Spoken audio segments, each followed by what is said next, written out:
ஹெல்தியான கருவேப்பிலை சட்னி ரெடி பண்ணுவோமா? 2 ஸ்பூன் எண்ணெய், 1 கைப்பிடி உளுந்து, காரத்துக்கு ஏற்ப வத்தல், நெல்லிக்காய் சைஸ் அளவு புளியம்பழம். இது நல்லா செவக்க வறுத்து எடுத்துடலாம். தனியாக செவக்க வறுத்த பிறகு தனியாக ஒரு பிளேட்டில் எடுத்து வச்சுருவோம். இதே எண்ணெயில் 2 பெரிய வெங்காயம், இஞ்சி, ஆனியன் வதங்கினதும் நல்லா 1 கப்பு நிறையா ஃப்ரெஷ்ஷான கருவேப்பிலை இதோட சேர்த்து சூப்பராக வதக்கிடுங்க. கருவேப்பிலையை ரொம்ப வதக்கணும்னு அவசியம் இல்லை. 1 நிமிஷம் இல்லைனா ஒரு 2 நிமிஷம் மட்டும் வதக்கினாவே போதும். புளியை தனியாக எடுத்துகிட்டு இதை மட்டும் ஃபஸ்ட்டு மிக்ஸி ஜாரில் போட்டு அரைச்சிருங்க. பவுடர் ஆயிடுச்சு. இப்போது இதை சேர்த்து அரைச்சிருவோம். உப்பு, இதில் 2 ஸ்பூன் ஃப்ரெஷ்ஷான தேங்காய் சேர்த்துக்கோங்க. தாளிப்புக்கு ரெடி பண்ணலாம். உளுந்து, கடுகு, பெருங்காயத்தூள். ஹெல்தியான கருவேப்பிலை சட்னி ரெடி ஆயிடுச்சு. இதையும் தனித்தனியாக வதக்கி செஞ்சால் இவ்வளோ டேஸ்ட் வருமா? கண்டிப்பாக வருங்க. எப்படின்னு பார்ப்போமா? கொஞ்சமாக எண்ணெய் போதும். சின்ன வெங்காயம், இதை முதல்ல நல்லா வதக்கிடலாம். கலர் மாறுறது நல்லா தெரியுதா? இது இப்போ எடுத்து வச்சிடலாம். 2 தக்காளி அப்படியே போட்டு நல்லா சுருள வதக்குங்க.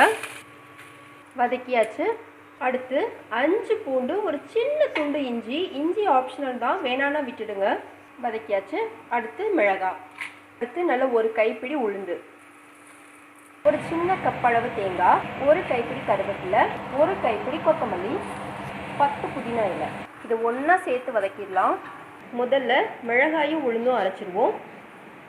அடுத்து எல்லாத்தையும் சேர்த்து அரைச்சிடுவோம். தாளிப்பு ஒன்று போட்டுடலாம்.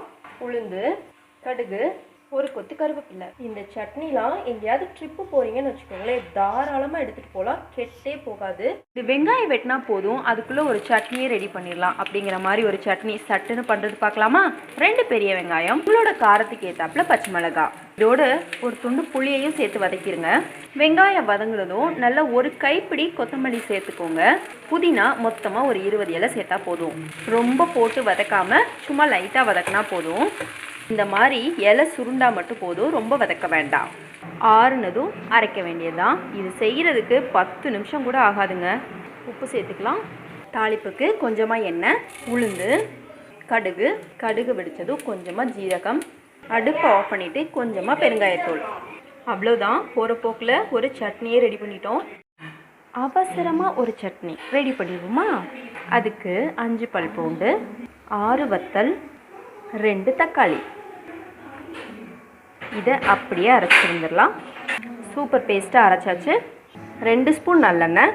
எண்ணெய் சூடானதும் உளுந்து, கடுகு, கொஞ்சமாக ஜீரகம், 1 கொத்து கருவேப்பிலை, துளி அளவு பெருங்காயம்.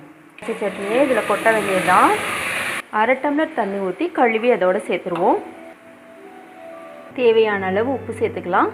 இந்த மாதிரி லைட்டாக கொதி வந்ததும் அடுப்பை ஆஃப் பண்ணிடலாம். அவ்வளோதான். இந்த சட்னியில் இருக்க வாசமும் புளிப்பும் அவ்வளோ அருமையாக இருக்கும். ட்ரை பண்ணி பாருங்கள். எத்தனை சட்னி பண்ணாலும் இந்த சட்னிக்குன்னு ஒரு மவுஸ் இருக்குது இல்லையா? நிலக்கடலை சட்னி எங்கள் வீட்டு ஸ்டைல் எப்படின்னு பாருங்கள். நான் 1 கப் நிலக்கடலையை நல்லா ட்ரை ரோஸ்ட் பண்ண போகிறேன். எங்கள் ஊர்லலாம் இந்த மாதிரி ஒரு மிஷின் கடலை கிடைக்கும், தோலே இருக்காது. ரோஸ்ட் ஆயிடுச்சு. இதே பேனில் கொஞ்சமாக எண்ணெய் போட்டு சின்ன வெங்காயம், 3 பல் பூண்டு, 3 பச்சை மிளகாய் சூப்பராக வதங்கிடுச்சு. நல்லா ஆறிடுச்சு. இதோட கடலையும் போட்டுடலாம். தேவையான அளவு உப்பு. தாளிப்புக்கு கொஞ்சமாக எண்ணெய் சேர்த்துட்டு உளுந்து, கடுகு, ஜீரகம், வத்தல், கருவேப்பிலை, கொஞ்சமாக பெருங்காயத்தூள். எங்கள் வீட்டு ஸ்டைலில் சட்னி ரெடி ஆயிடுச்சு.